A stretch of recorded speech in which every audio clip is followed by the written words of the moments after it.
Actually, nowadays, and for decades already, it's really very clear what kind of situations could select for altruistic behavior. And the main point is that altruism can evolve if somehow the benefits of altruism are disproportionately enjoyed by other altruists, thus offsetting their costs. The idea being, if I pay to be an altruist, that's bad. But if I'm surrounded by other altruists and the benefits that they give to me are larger than the cost that I pay, and if that is true for all altruists, then as a whole, the gene for altruism has a possibility to spread in the population, because altruists together are fitter than defectors or cheaters, people who do not cooperate. Now, while this general principle is really quite clear, there's still a lot of debate and also really interesting theory about being developed about what kind of situations actually produce such a situation. And spatial scale there also, spatial patterns there also play a huge role, because you can imagine that if by the as a result of the spatial patterns that naturally evolve in the population, literally arise in the population, altruists happen to always be close to other altruists, then you might actually be more likely to arrive in a situation where altruists mostly help altruists. Right? So spatial assortment actually plays a role. So now here's the model that I studied. As I said, it's really simple. It considers organisms positioned in space. So here on the left, you see, just a cartoon example. And these individuals can do a couple of things. They can move around, and they do this by an unbiased diffusion process. They can reproduce, and they do this asexually, which means that once in a while, an individual suddenly becomes two individuals positioned at the same location, but then by diffusion, they move apart. They die, and they do so at a fixed rate, so nothing can change that. They die randomly at any point in time. And so that's the three things that they really do. But then they have interactions with each other. And they have actually two types of interactions. One of them is a resource competition, so competition for resources that are required to reproduce. And the other one is altruistic cooperation. And I don't have a particular type of behavior in mind. I don't really want to study a particular type of behavior, but you can think of it as the production of some public good, something that you produce. It's costly to produce, but that becomes available for everybody who is in your local environment, and they can benefit from it. All right. So you can think of it as a public good, but it could be any other type of behavior that affects the individuals around you. So there's a single evolvable trait now, and that's the level of altruism that an individual has. And here in the picture on the left, the level of altruism is indicated in a color. It's running from brown to blue. And in the rest of the presentation, that same color scale will be used. Okay. Now, I started working on this model because I'm interested in spatial scales. So what I wanted to do is to make sure that both the altruistic and the research competition interaction each have their own spatial scale, their reach, so to say, and that I can tune these independently of everything else. So how do I do this? Well, I have a range of competition called sigma RC. And this is essentially implemented as saying, well, if I have an individual at the origin of this figure, then others who are a certain distance away, that's the x-axis, will feel the presence of this individual, and that will have a negative effect on their reproduction rate. But this effect will fall off with the distance as a Gaussian normal distribution. And this has a standard deviation sigma RC, which then is the reach or the range or the scale that's associated with competition. Another way to say this is that an individual feels competition at its position depending on the kernel density estimate at that position, using a bandwidth sigma RC. So that's another technical way of saying the same thing. Okay. Now we do the same thing with altruism. An individual feels the help of others, the altruism of others that are close by. How close by? Well, the effect of an individual on somebody else falls off with the distance, again with as a Gaussian function, with a bandwidth or a standard deviation sigma a, the scale of altruism. So if you're further apart than say 2 sigma a, you hardly feel each other's altruism anymore. And now the fun thing is, of course, that we can can choose these scales at will. So in these simulations that that I'm about to show, the resource competition actually has a larger scale than the altruism. And the reason for this is that this helps altruism to evolve, because this ensures that we as a group of altruists can help each other at the expense of others who we still compete with. Right? That requires that there is a larger scale of competition than of altruism, so that we can compete with others that don't feel our altruism, but they do feel our competition. Yeah? Okay. Now, technically, I just want to briefly show this. How do we implement this? So the reproduction rate of each individual is a simple function that has a basal rate, R. But then this basal rate is reduced with a certain cost. If my level of altruism phi is larger, my reproduction rate reduces. But then it's also increased by a factor, which you could call benefit, that depends on this field A, which is the public good available at my position. Right? So it's basically the amount of altruism experienced at my position. So that's a benefit. And then at the same time, there's this logistic term, as it's called, which basically says that if the local density at scale sigma RC increases, my growth rate goes down as well. Right? Okay. And then, of course, for evolution to happen, we need mutations. So upon a birth, phi, my level of altruism may change, or at least the child may have a slightly different level of altruism than the parent. And that's because mutations occur with probability p, which is very small, 10 to the minus 3 or 10 to the minus 4. And then the size of the change is a random exponential number with mean m. The absolute value has mean m and a random sign. So it could go up and it could go down, and it's unbiased. Okay.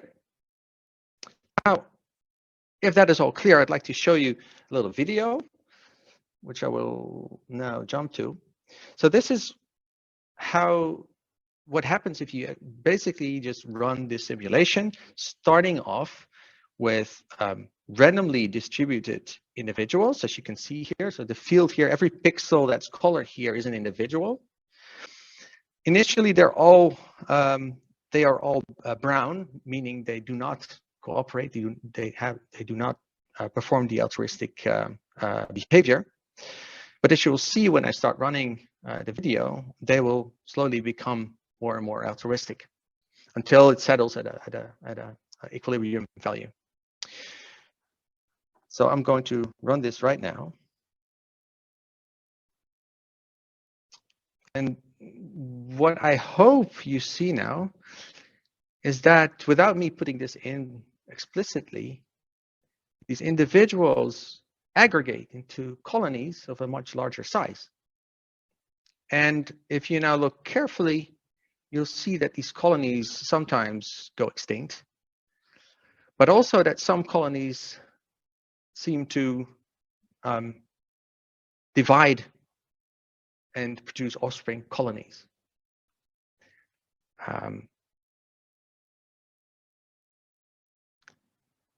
And what you see now is that more and more bluish colonies evolve and slowly take over the field until we arrive at a kind of equilibrium situation. Okay, was that clear? Yeah, okay. Yes. Great. Yeah, I can see a couple of people. That's really nice, because then if they nod, I know they see it. All right, so what happens here?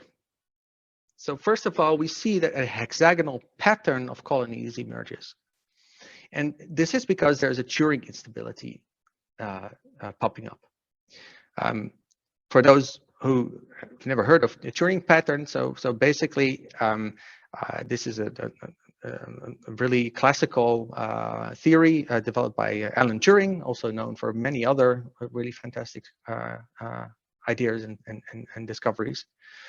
And to keep it very simple, basically, if a field or a density has a local force that increases its growth, but has a slightly larger scale or more global force that represses growth, then you can have an instability in which that produces patterns, stripes or beads, or these hexagonal patterns of labyrinths spontaneously. And this is exactly what happens here, because the altruism actually tries to increase local densities where in positions where you have many altruists, but at the same time, there's a repression due to the resource competition that has a slightly larger scale. And you can analyze this using mathematically. You can show under what conditions and with parameter ranges in this model you would get these kind of patterns. But that's for people who want to read the paper. What I want to focus on more is that actually, if you look at individual colonies in this field, you'll see that they're actually unstable.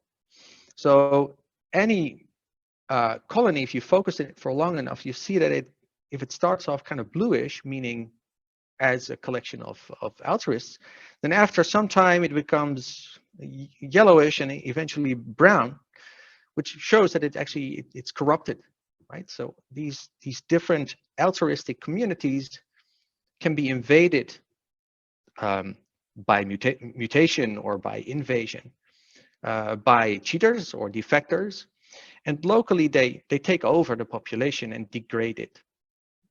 Right? And eventually, when this happens, okay, by the way, this is called a tragedy of the commons, which is the standard way to describe the problem that cooperation faces against cheaters or people who benefit from the altruism of others, but refuse to contribute themselves. Eventually, in these simulations, it means that colonies that start off altruistic actually disappear eventually when they become corrupted. But what happens next is what you can see here with the blue arrow, is that a nearby colony starts to grow in size, eventually divides in two as though it's an organism by itself, and fills in the gap. Right? The Turing pattern has a sort of wavelength. There's a certain number of colonies allowed in this Turing pattern. If one of them disappears, another one will pop up. And it does so by growth and division, basically. So this is an example of what people call multi-level selection. And I think personally think, I was really happy when I saw this, because it's a very, very nice example. Because what you see here is that actually the colonies as such start to become dynamic, or Darwinian entities by themselves. They start to reproduce with inheritance. Right? The colonies the offspring colonies have a similar level of altruism as the colonies themselves that reproduce. But at the same time, you still have the natural selection going on at the level of individuals within such colonies. Right? So we have basically two evolutionary processes going on at the same time, which is why they call it multi-level selection. So the interesting thing is that from the anecdotal evidence that I just showed you, that selection pressures at these two different scales can actually have opposite signs. Within these colonies, we got the impression that selection favors cheating. Whereas in the population as a whole, we clearly saw that we went from no altruism to a lot of altruism. So globally, it must be true that there is positive selection going on. So one question that you might have is, can we use quantitative theory to actually measure this selection within and among groups? And it turns out that form of theory actually has existed for 5 decades almost, because George Price already figured out a way to quantify this type of behavior. To get there, you really need another result by George Price, also from 1971, I think. And this is the Price equation. Now, the Price equation is a mathematical formula, a mathematical theorem, I think is the better word, that can describe selection and evolutionary processes quite generally. Some people say fully generally. I think it's a bit of a matter of taste whether you buy into that. But at least it's a very generally applicable framework. So here's the idea. So imagine we have a population at time t1, and we look at the same population sometime later, time t2. So there's a time difference delta t, and we're interested in what happens in terms of natural selection and evolution in this time step delta t. Okay.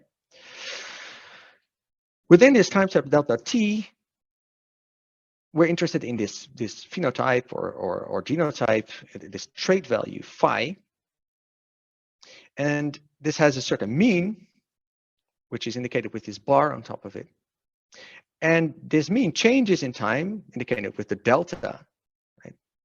So within this time step, there's a delta phi bar. This is a change in the mean of phi.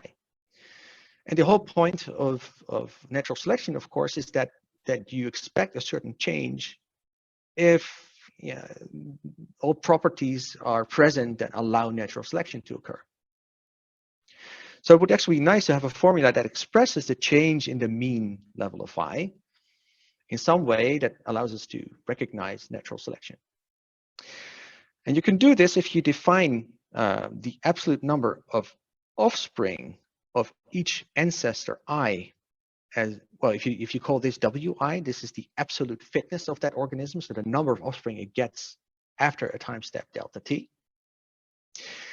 We can define relative fitness as basically the same thing, the absolute fitness, but now we divide it by the mean fitness of that population. So it's the same thing, just rescaled. And then you can show mathematically, and it's really just a couple lines of writing, that the change in the phenotype, the mean phenotype, can be written in 2 terms. The first one, and that's the one that we're going to focus on, is the covariance between phi and w, the covariance between fitness and phenotype. And the second term, I won't focus on today, but it basically looks at changes in phi between parents and offspring. So it basically treats mutations. Okay. So if we ignore the second term because we're interested in selection right now, then then we can recognize that this first term actually describes precisely what we mean with natural selection. Now there's a lot of debate about this, but let me, for the purpose of this talk, pretend that I'm fully buying into this. Okay. So what it says is that the mean of phi, the mean of the phenotype, goes up if there is a covariance, so there is a relationship between that trait and fitness. Well, that is pretty much what we mean with natural selection. If the number of offspring you get is related, statistically related to the phenotype you have, then we expect the phenotype on average to go up, right? So that is what we usually mean with natural selection. And this is why this covariance term, which we often call S, the selection differential, can be used as a measure of natural selection. And what I like about this is that as soon as you have a mathematical expression for a thing that you're trying to understand, then you can actually examine it not just with words, but with mathematics, right? Okay, so we're going to accept that S, the selection differential, is a measure of natural selection.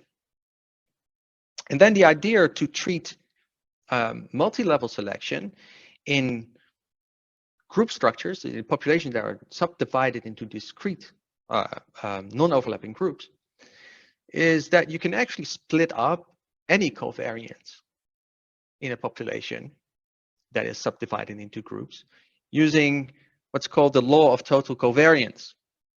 So I'm not going to explain it in detail, but it's a general theorem that you can get from a book on probability or from Wikipedia, and it allows you to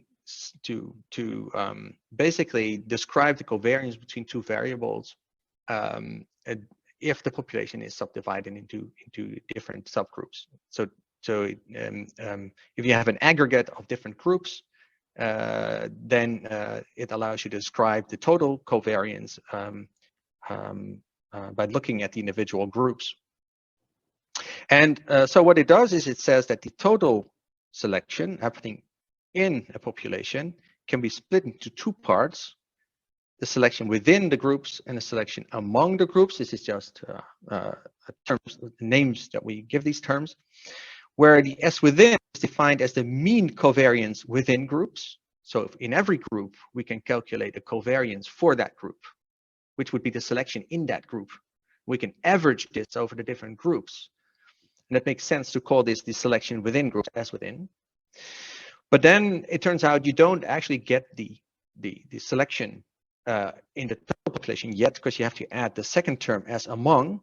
And this turns out to be mathematically the covariance between the mean trait value within each group with the mean fitness of those groups. And I tried to illustrate this here. So suppose we have two groups. One of them is these circles, these data points. The other one is these data points. And we now plot relative fitness versus phenotype. Then you can see from the negative regression line here that within both groups, there's actually a negative relation between fitness and phenotype. So the covariance is negative in both cases. Nevertheless, the covariance in the complete population is positive, as you can see from the orange regression line that describes the whole population. Why is that possible? Why is it possible that there's a negative covariance in each group, but a positive covariance in the whole group? That is because there is a relation between mean fitness in a group and mean phenotype in that group. And that relation is positive. Okay? This is what people call Simpson's paradox, and it's the paradox that you can have relationships that are negative within all subpopulations, but still positive if you aggregate all populations together. Okay, so this seems to be at least a reasonable way to define within group selection and among group selection. There are different approaches as well that I don't have time to go into them, but this is a reasonable one. And actually we can apply this quantitatively to the simulations that I showed you. So what I can do is I can split up my simulation. So this is the full simulation time. I can split it up into small time intervals, delta t. And for each of those time intervals, I can perform this analysis, calculate the change in the mean level of altruism, calculate the within colony component of selection and the among colony component of selection, and plot this in this way. And what you can clearly see now is that after some time, the change in the mean level of altruism, so the black dots, become centered around 0, because at some point we get into this equilibrium where the mean level of altruism doesn't change much anymore. But in this same plot, you can see that the within colony component of selection, the red dots, are almost always negative. But this within colony selection is compensated by these blue dots, which represent the among colony component of selection, that show that actually the colonies, the mean fitness of colonies that have a high mean fitness, the mean fitness of colonies that have a high mean level of altruism is consistently higher. So there's positive selection among colonies. Essentially, altruistic colonies do better But within altruistic colonies, the cheaters win out. Okay. Now, I want to quickly switch gears. I don't have a lot of time anymore, so I'll be a little quick to move to a different model, because so far everything kind of works with existing theory. Right? So this is a so-called SI model. It's a model that describes individuals that are either sensitive or infected by some pathogen. And the sensitive individuals are depicted here as gray individuals. And they can become infected by the pathogen and they get a certain color. And individuals can reproduce, which means that they get offspring that they put in a neighboring grid cell. So this is a discrete space. They can die. And infected individuals can actually infect their neighbors. So if you get close to an infected individual, you might get infected yourself. Now, the rate at which they infect their neighbors is a parameter. It's called the transmissibility of this pathogen. And that is the thing that can evolve with these models. And it's indicated with a blue to red scale here. And again, we allow mutations and we allow individuals to die. And importantly, individuals that are infected have a higher death rate. So they are sick, so they die more quickly. Now, I can again show you what happens if you run this in a simulation. So here goes, I hope. Yeah. It's a somewhat shorter video, luckily. So you can see that you get this moving pattern in the field where the sensitive individuals, the white ones, are sort of chased by the infection. But because the infection kills off individuals, they leave behind empty space, so to say. So I'll play it once more, if I manage to. Right. So again, we get a patchy environment where in equilibrium we have susceptibles all the time that reproduce, but they're being chased by the infection. Okay, try to get back to the presentation. Now, interestingly, if you run the same dynamics in a well-mixed model, so either by differential equations or by just mixing the individuals all the time in your simulations, so moving them around at random, then the transmissibility of this pathogen keeps going up. And that kind of makes sense, because intuitively you would think that, you know, it can only help to be more transmissible. If I'm a pathogen, if I transmit faster, I reproduce faster, that can only help, right? But it turns out that in a spatially structured population, you move to a certain equilibrium, and then the transmissibility actually does not go up anymore. And the explanation that people have for this has to do with a term called self-shading. Basically, the explanation is that if a pathogen becomes too aggressive and it infects everybody around it, for instance, well, it's hard to pinpoint, but maybe it used to be the case over here, then it quickly infects all susceptible individuals. They die off, and essentially you have no resource anymore to propagate. Right? There is no way for the pathogen to infect others, and therefore they die out themselves. So in a spatial population, actually a sort of intermediate level of transmissibility pays off in the long run. But strangely, of course, within a patch of susceptibles, you would still expect that a higher transmissibility pays off. So the intuition that we might have is that locally within such a patch of susceptibles, we would expect higher transmissibility to be favored. And yet, eventually, globally, it's not. Eventually, it's clear that globally there is a certain level that's being selected. And again, you'd ask, can we define and quantify this type of behavior? And it's clear that we cannot use the normal multi-level selection framework that I just presented, like the price approach, because patches are not groups. Patches are two ephemeral to temporal to be conceptualized as groups, really. Of course, there's a gray area there, right? If things become too unstable, we won't consider them groups anymore. There's also not really a relationship between the scale of a patch, the size of a patch, and who interacts with whom. Because in this model, there's only nearest neighbor interactions, whereas these patches can be really large. So it's not like these patches are groups of highly connected individuals, like a pack of wolves. And also, patches do not reproduce in any clear-cut sense, like in the previous model. Now, some people do not consider this essential for multi-level selection, so this is why I put it in parentheses, but that's another thing to remember.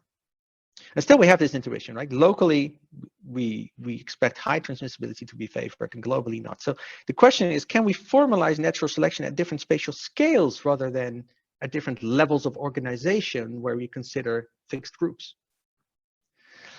So that is what we set out to do, and it turns out you can.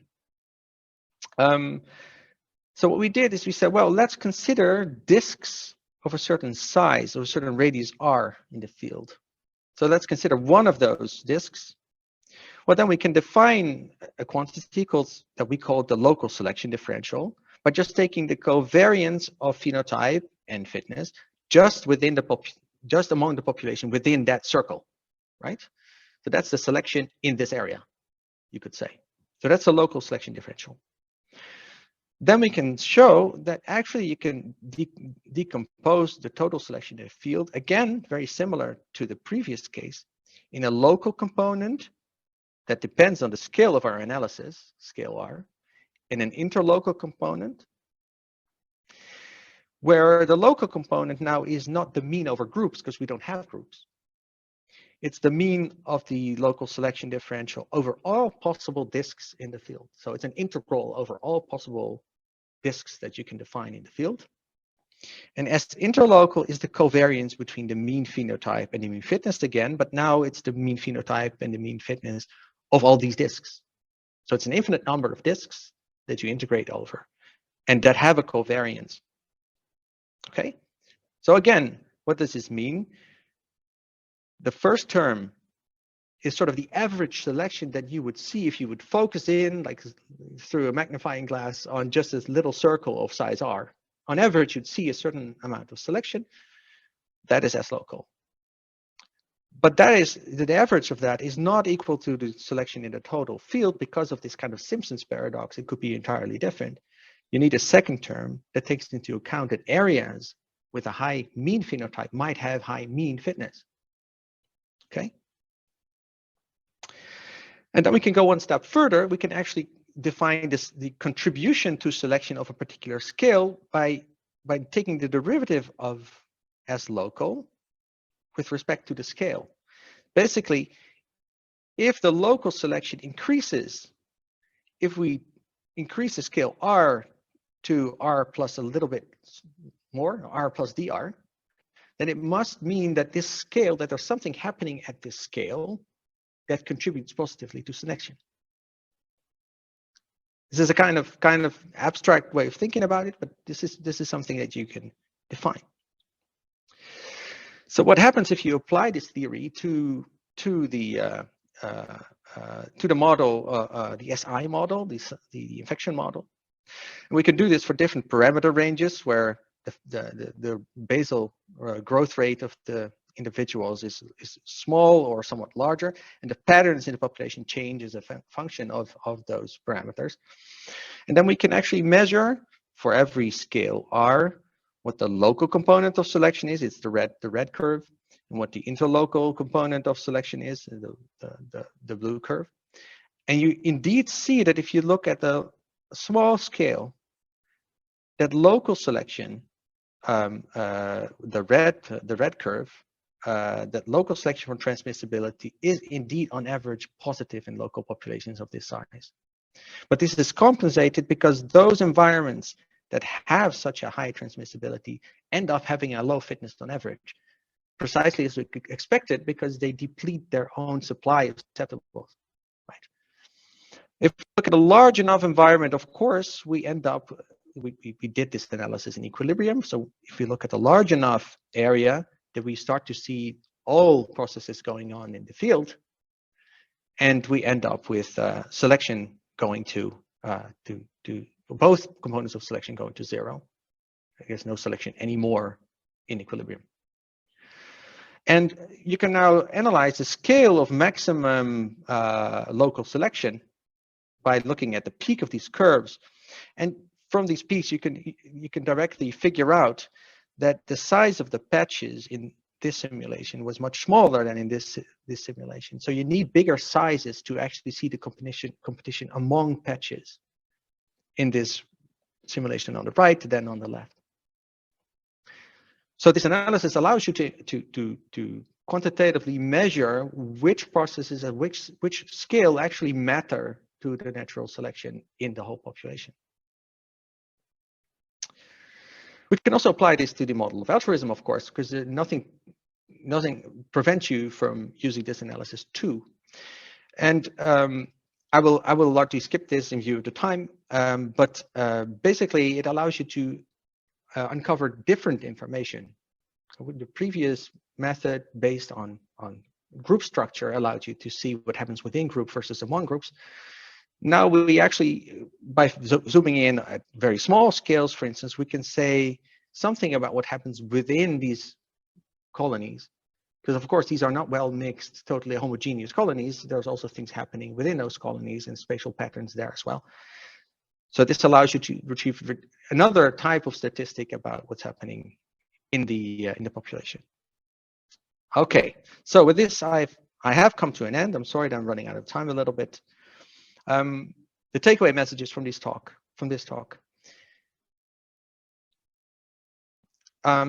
Populations are spatially structures, and because of this structure, natural selection can be affected.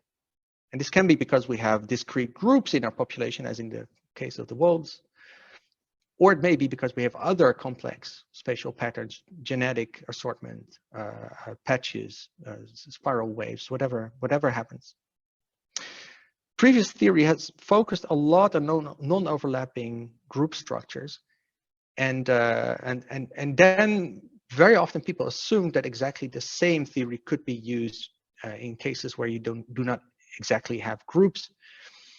But it turns out that actually you have to do something else to analyze such populations. Because many populations actually do not have group structures. They have much more diffuse higher level structures or meso level structures. And I don't feel it's natural to conceptualize those situations as group structures. And still, selection may have components at different scales because we have different dynamics going on at different scales and different patterns going on at different scales. So it's still useful to disentangle those different components. And so we offered this new tool, this new mathematical decomposition of selection based on the price equation that allows you to measure the selection locally and interlocally at all scales. And with that, I'd like to stop and thank you again for giving me this opportunity. Well, thank you very much. I think on behalf of the Center for Complex System Studies and the audience, I'd very much like to thank you, Rutger. So yeah, on behalf of the audience, thank you. So we have about 10 minutes left. I do know that Jaap has posted in the chat 2 questions. So for the rest of the audience, please feel free to put up your hand or post in the chat and you can switch on your microphone to ask the question. So I would invite Jaap to please switch on your microphone and ask your questions. Yes, I will do so. Actually, at the very beginning, you sort of show that the populations of a particular color were changing from blue to brown. But I was wondering, similarly, do we have changes from brown to blue with the same sort of probability? And is that important for the rest of your presentation? So mutations in individuals are introduced symmetrically. So individuals are equally likely to become more blue or more brown because of a mutation that occurs. However, within populations that are blue to begin with, within colonies that are blue to begin with, individuals that have a positive mutation that makes them more blue are usually not selected because they pay more costs for the altruism that they perform. Whereas within those tight clusters, individuals that become brown, they do not pay the cost of altruism anymore, but they benefit from all the blue guys around them.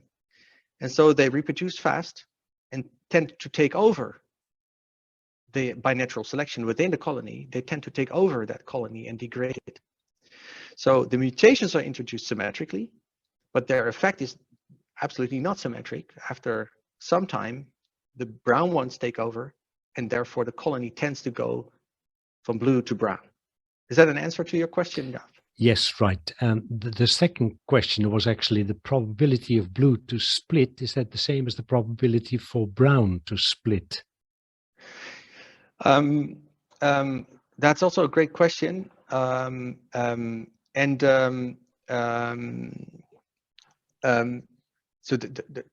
the simple answer is that they're absolutely not the same. If I see that a colony disappears at a particular spot, then typically one of the surrounding colonies gets to grow and take over that position. And typically, of course, there's stochasticity, but typically it is one of the more altruistic colonies that surround that spot that actually then grow and divide. And that has to do with the fact that these colonies have a higher density. And because they support each other and have a higher growth rate, their carrying capacity becomes a little higher. That means that they bother the other colonies more, so to say. They have a higher weight. Yeah, so that's the short question. So I tried to quantify this with another multi-level selection framework, but I had no time to get into that. Okay, thank you very much. Welcome. So before moving on to the next question, I would also like to let people know that our speaker does have family responsibilities soon after 1 o'clock. So we don't want to take too much of his time, but Joost, if you wouldn't mind switching on your microphone and you can ask your question. Yeah, I think I'm visible now. Thanks, Rutger, for a very nice talk. So I guess it's a little bit of a follow-up of the previous question. I was wondering if there's a range of parameters for which you can get a predator-prey in colony type behavior between the blue, like alternating blue and brown patterns within the subcolonies. I'm wondering if this colony interaction dynamics and internal dynamics imposes certain limitations on the types of behavior that you can get versus some of the more kind of like single ecosystem type behaviors that you would have. I think I understand what you're asking. So within this model, okay, so because individuals move around by diffusion, if you make, I mean, given your background, it's really easy to understand. If you make the circle small enough, you arrive at well-mixed populations because diffusion is fast enough to locally mix the population, right? So if you look at small circles, and in these models, depending on the diffusion constant you set in, of course, these colonies are rather well mixed. They're not completely well mixed, but they're rather well mixed. And then you can see that that basically cheaters experience exactly the same environment as the altruists do, but they do not pay the cost. So you can I think appreciate that there cannot be a stable state, coexistent state between these two types there, because it's always the cheaters that do not pay the cost but get exactly the same benefits. So that also means that I don't think in this model you could get local oscillations between the two, because that requires that there is some kind of equilibrium point where these two forces sort of balance. Now there is a different model that I know of that has different dynamics, but also gets Turing patterns, but these Turing patterns don't reproduce. But one of the differences is really technical. One of the differences is that they have a different way of redistributing the benefits of altruism, such that there is actually a stable point. This is a paper by well, okay, I'll let you know, but and there you can actually get these chaotic patterns and spirals, oscillations locally, Okay. but not in this model. Yeah. Thank you. We have about a minute left. What do you think, Rutger? One more question? Or No, so I definitely still have time. I have to be back in Amersfoort at 2, so I still have plenty of time Super. left. We have 2 questions left, and we'll, Laurence, if you want to ask your question. Yeah, thanks. About your first model, I have the feeling that it can be reinterpreted as the green beard effect. Do you know what I'm getting at? I know what the green beard effect is, but so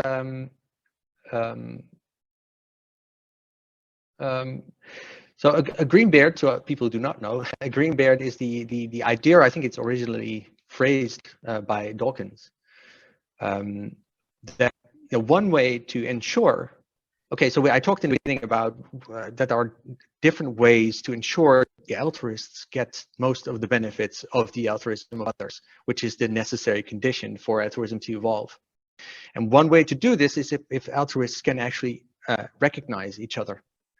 And so this is the green beard story.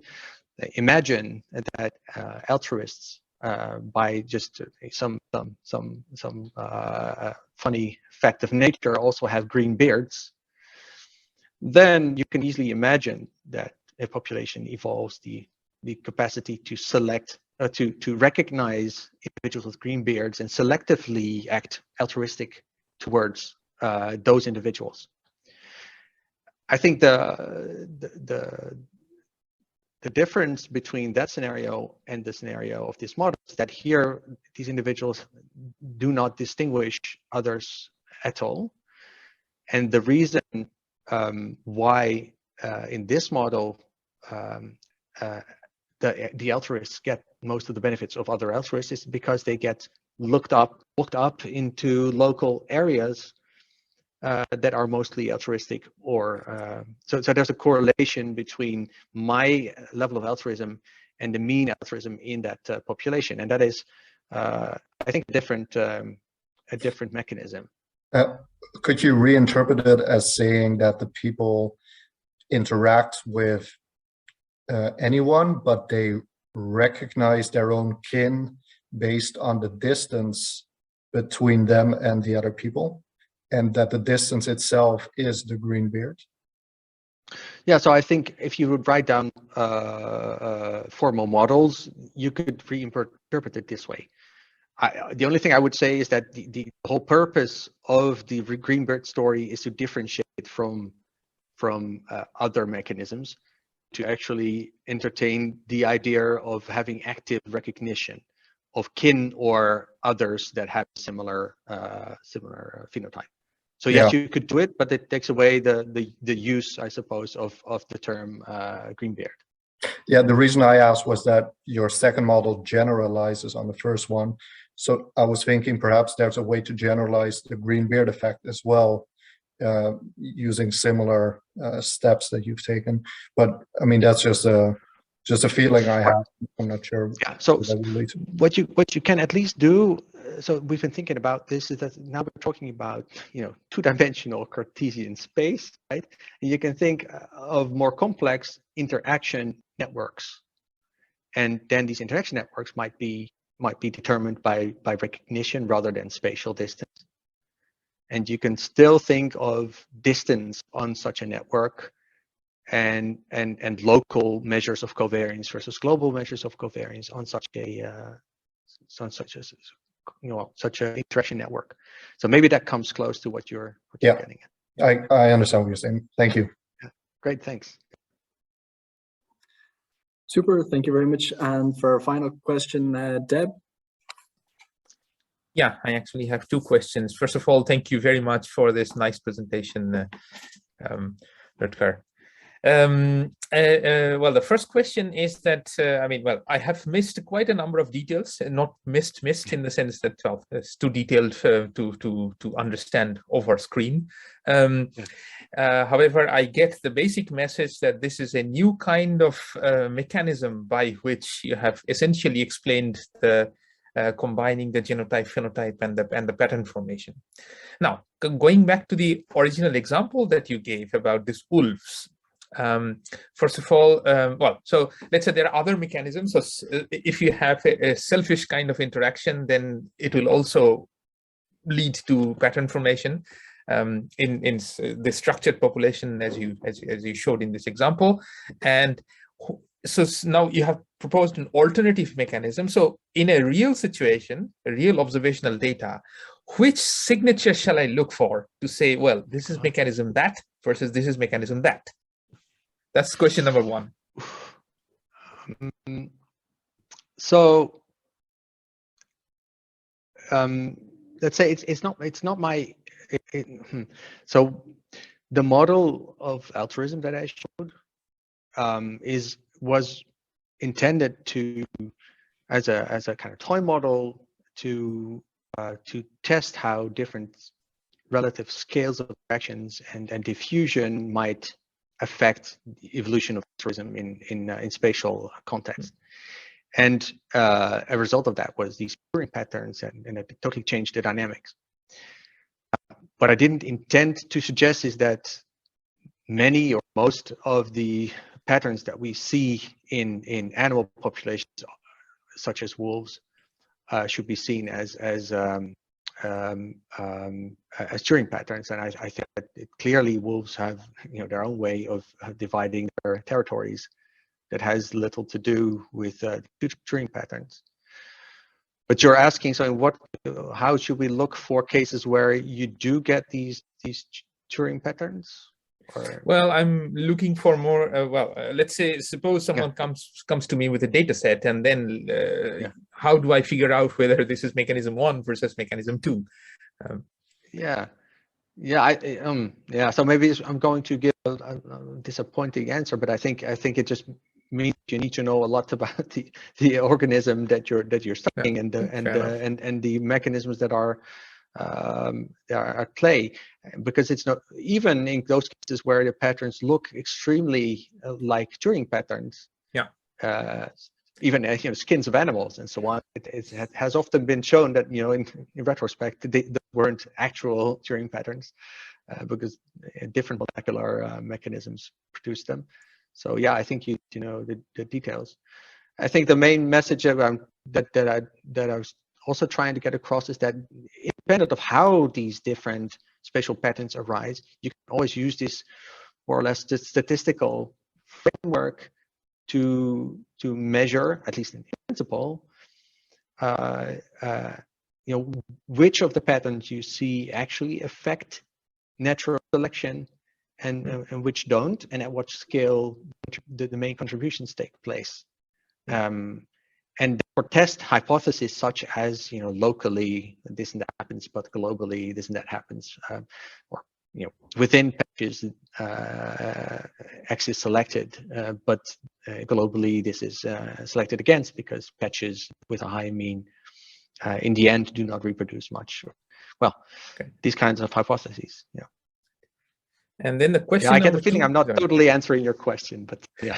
Well, I think you to some extent you have. You basically are saying that what you presented is not purpose suited to as a differentiating mechanism of this versus that, but it's more like, well, you showed that, well, if you can arrive at these patterns by a completely different mechanism and the interplay around spatial scales and the mechanisms and so on. And that's a fair answer.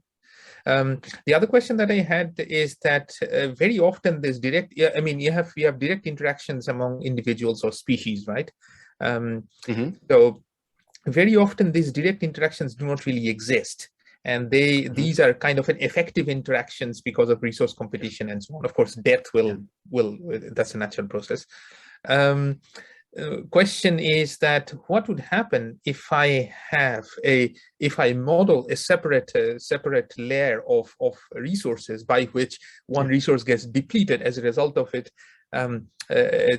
Another species that feeds on the same resource is not able to grow. I'm not asking you to do I'm basically asking you to speculate what you think will happen. And I will actually just one concluding sentence is that I will separately communicate to you some of the things that I'm doing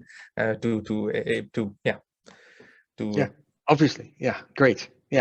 No, so I've chosen in this cooperation model or altruism model to keep things as simple as possible, and therefore to abstract away from the actual resource and the actual behavior that is altruistic, by just assuming that that the competition can be modeled as an effect of density only, right? If I just look at the local density as a kernel density estimate, then I know what the competition is like. Now, I think you can easily imagine models where, for instance, at every position in space, randomly food appears that is eaten by individuals that cross that position. And then if that food, for instance, itself diffuses or walks around, maybe the rabbits or so on, then the effect of an individual at the somewhat longer time scale would be kind of similar. It would be a depletion of that resource in a certain area around it that has a certain scale. It wouldn't necessarily be a Gaussian dependent or effectively, typically you would expect a more exponential fall off of that effect, but you would still get a sort of kernel around each individual where resources are depleted somewhat. And so I think you could get very similar behavior if you tune the speed of the dynamics of the resource to be a little faster than the dynamics of the organisms themselves. Now, if they are at the same time scale, or if the food particles, so to say, are very rare, so that you cannot average over them, things may become very different, I suppose. And also, I think that to the Turing patterns that you get, the shape of the kernel actually does matter, because the instability that causes the spatial pattern is sensitive to the Fourier transform of the kernel at that length scale. At that, I can imagine. At that frequency, I have to say. So if you take another kernel, things may look different or may not work. Well, actually, my gut feeling is that it will introduce a new time scale of the variation in the food supply. And that will somehow dynamically couple to the bacterial population that you are looking at. So I'm not entirely sure how it would work, but I agree with you. That's why I said, so if that time scale is really fast, so that we can look at consider it quasi-steady state, then it's all fine. Distance dependence, and it's all fine. I'll post you some interesting stuff on Teams, and then whenever you have time, have a look.